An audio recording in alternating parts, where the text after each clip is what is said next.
Welcome back to our lecture series on the subject material science and metallurgy. In today's lecture, we will talk about ferrous alloys. It's alloying steels. So, couple of alloying steels we will discuss today: stainless steel and tool steels. So, this is the overview of today's presentation. So, we discuss about its definitions, its types, properties, applications, and similarly with the case of tool steels also, definition, types, properties and applications. And towards the end, we'll compare both the steels with respect to their applications as well. The key takeaways we'll discuss in the end. So, if you recall, steel, it is a combination of iron and carbon. Carbon is the alloying element.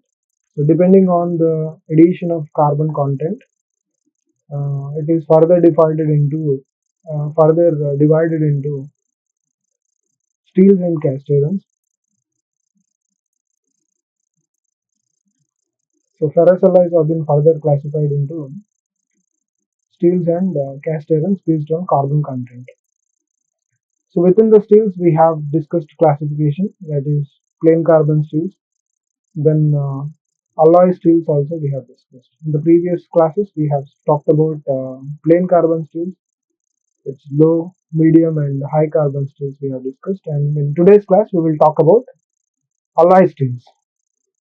So generally, why do we consider alloying? So alloying is primarily considered for enhancing the properties, particularly strength, hardness, corrosion resistance, and wear resistance properties. These are the primary properties what we look for. So alloying is been considered for enhancing the properties. So alloying is a combination of materials. So we combine materials to enhance the properties such as strength, hardness, corrosion resistance, and wear resistance. Then stainless steels we have, and tool steels. These are the two steels we will discuss in today's class. Stainless steels, in short, if you look at the alloying element, is the primary alloying element is the chromium, so which is considered at 10.5 weight percentage, and it's primarily for its corrosion resistance. We will talk about it a little in a while. So tool steels, which is having high carbon along with the tungsten, molybdenum and vanadium, cobalt alloying elements, and it is primarily considered for enhancing the hardness. So we emphasize that. So alloying turns the ordinary steel into a superhero. We can say that.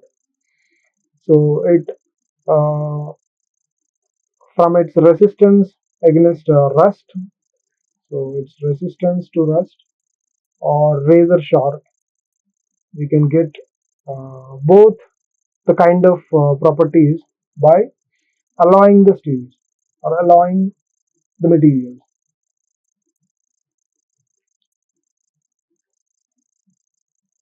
So if you look at stainless steel first, so in the iron alloy, so steel when it is mixed with more than or equal to 10.5 weight percentage of chromium, then that particular steel we call it as a stainless steel. So what it does, so chromium forms a passive chromium oxide layer, Cr2O3. It forms a passive chromium oxide layer which is acting as a corrosion resistance. So it acts as a layer which offers resistance against the rust. Along with this primary alloying element, major alloying element, that is the chromium, along with that, the traces of other alloying elements such as nickel, molybdenum, nitrogen, manganese, depending on the requirement, the quantity we will be adding into the stainless steel material. The key feature that we can expect from the stainless steels are its corrosion resistance, along with the good mechanical properties, particularly its strength. If you look at the types based on the microstructure, stainless steels are being categorized into 4 to 5 categories, starting with austenitic, ferritic stainless steel, martensitic stainless steel, and duplex stainless steel. One more we will see in the next slide. So primarily these 4 categories, austenitic, and its classification is based on the microstructure within the material.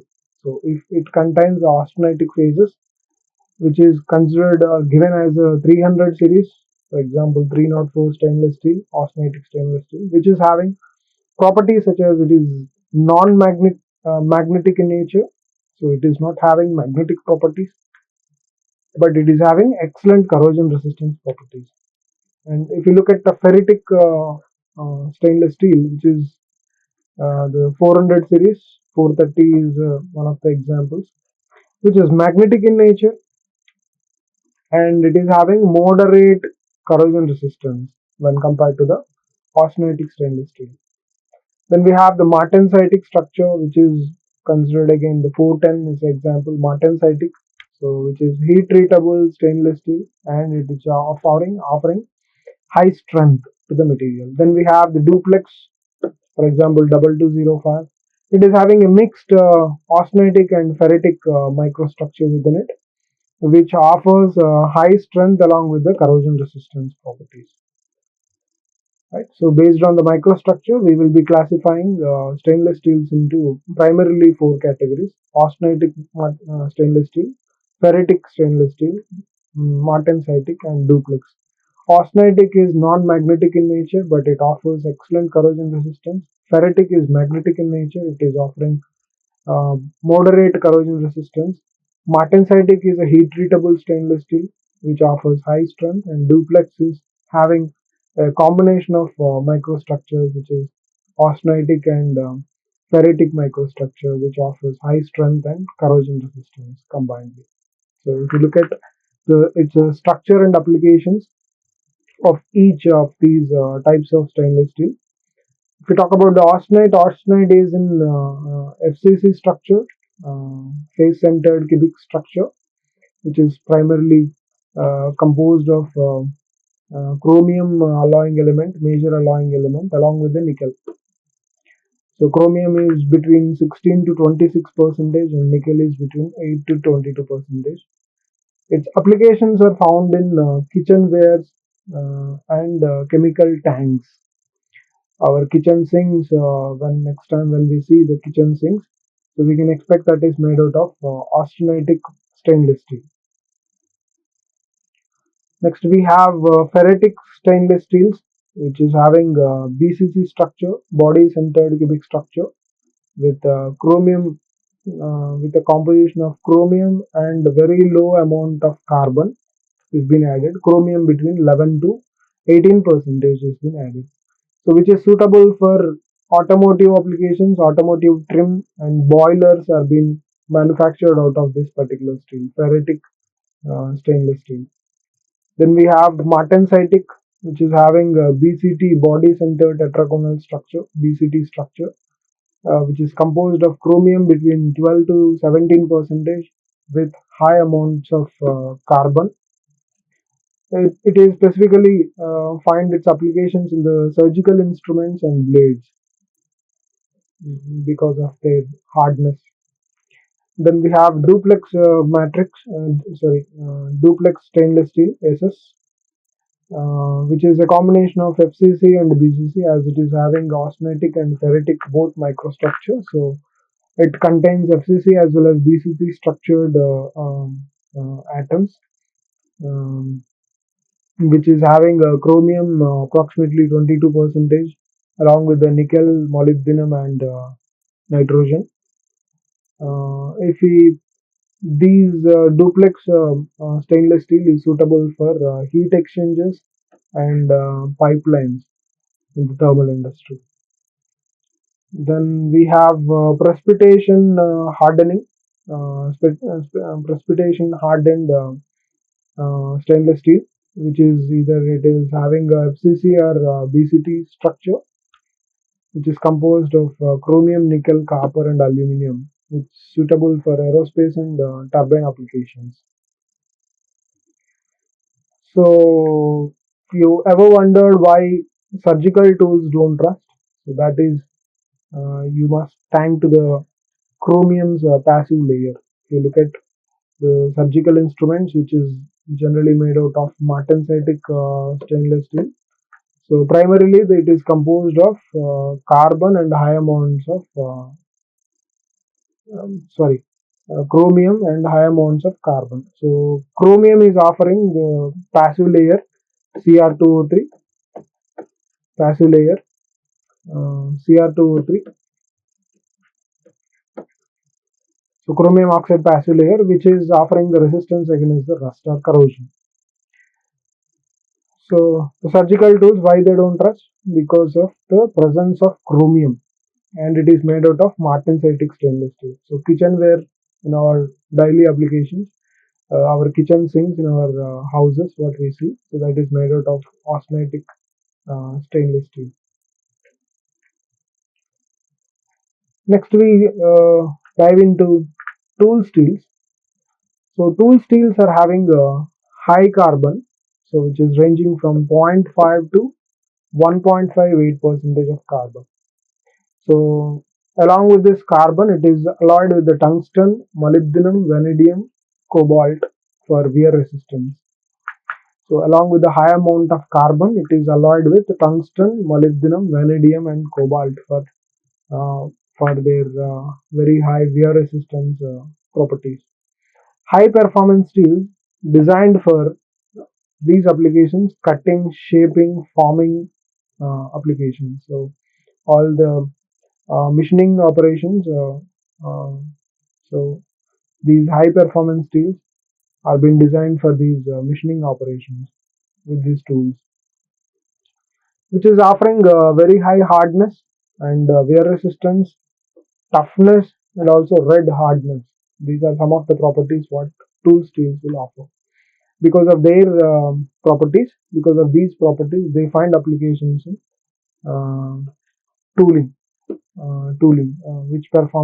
which involves with mechanical operations, machining operations specifically.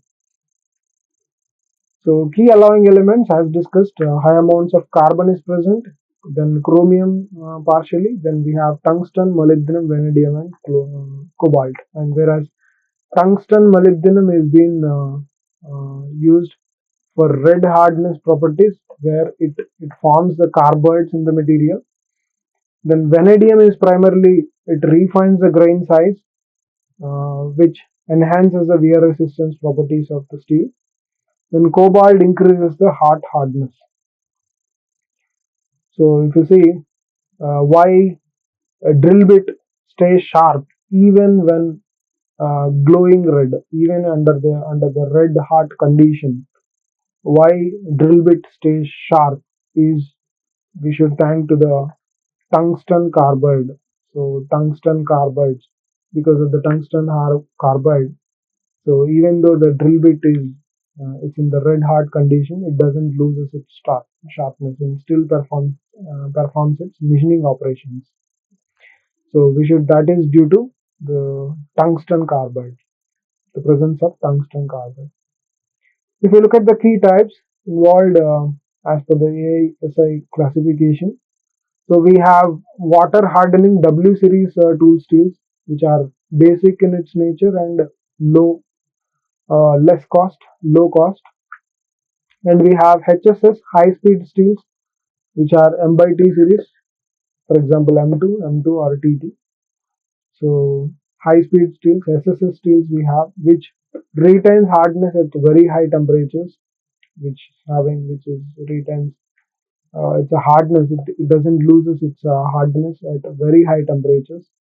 Then we have hot work tool steels, H series, which is called H series. It resists softening at elevated temperatures. When the tools are experiencing the high temperatures, it resists getting the material softened. Then we have cold work tool steels, which are ADO series, which offers high wear resistance for room temperature tooling. so which offer high wear resistance basically at ambient conditions. So these are what we have here is the characteristics and their applications. If you look at, so water hardening one, tungsten one, W series basically. So which offers characteristics such as it is least alloyed and water quenched, as the name implies. It is water quenched and least alloyed, which is applicable for hand tools and the chisels, what a carpenter will be using, or um, and the workshop personnel will be using it, hand tools and chisels. And we have cold work tool steels, which are hardened at lower temperatures. Basically, primarily these are dies, punches, and knives. What we see in the workshop floor. Then we have hot work tool steels, which retain at very high temperatures, which retains their strength at very high temperatures. It doesn't lose its strength. So which are find their applications in the forging dies and extruders. Extruders are involved with high shear strengths. It has to withstand very high shear strength particularly. So these extruders are being manufactured using hard work tool steels. Then we have HSS tools, T series and M series, and which are being offering very high red hardness. They find applications in the cutting tools and drill bits. So drill bits and cutting tools are manufactured with HSS tools, high speed steel. Then we have shock resistance tool steel, which offers very high toughness that finds their applications in hammers and chisels. So these are the different tools that we use in the machining workshop. So next time when we see a metal lathe, remember it's probably M2 steel slicing through. M2 means HSS tools, high speed steels. HSS tools are being using for which is basically performing the operations, machining operations. So whenever we see the metal lathe, so remember that M2 steels, M2 series steels, which are high speed tool steels, are in the job. So they are involved in the machining operations. So if we closely look at cold work tool steels, which are as mentioned at lower temperature only, they will be heat treated and molded. So these offers very high wear resistance and offers very good dimensional stability. Then we have D2 tool steels offers contains high carbon and high chromium, which find their applications in dies, blanking tools, and stamping applications. These cold work tools are being used. Hard work tool steels, which withstands its strength at higher temperatures, which withstands thermal shock and offers resistance against softening, which is used in forging, die casting, and extrusion applications. For example, H13 tool steel, hot work tool steel, which contains chromium, molybdenum, vanadium steel, which is good, which offers good thermal fatigue resistance. They find applications in die casting dies, then extrusion tools. Then we have HSS high speed steels. Uh, they maintain the hardness up to 600 degrees centigrade without any change. Up to 600 degrees centigrade, the hardness of the material cannot be altered, will not alter. So it's a M series is molybdenum based, and it's a T series is basically tungsten based.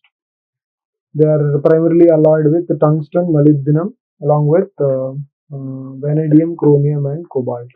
So M2 HSS, which is used in the lathe machine cutting tool applications, widely used as a cutting tools. They find applications for tooling, cutting tool applications like drills, drill bits, taps, gear cutters, and saws. Some of the saws, which are basically high-speed steels, HSS steels. If you see the comparison between stainless steels and the tool steels, so The primary main purpose of stainless steel is the corrosion resistance, as we have discussed, and tool steel's primary purpose is tooling performance. Then we have, if you look at the key elements that are present in both the scenarios, in the stainless steel, the primary element is the chromium, and in some of the SS, we also find the nickel and molybdenum, the presence of nickel and molybdenum. Then in the tool steels, we have high carbon. Along with the high carbon, we have chromium, vanadium, and molybdenum and chromium, tungsten, molybdenum, and vanadium. These are the alloying elements that are present in the tool steels. Hardenability, it is selective in nature. HSS, you can harden it, and tool steels are highly hardenable.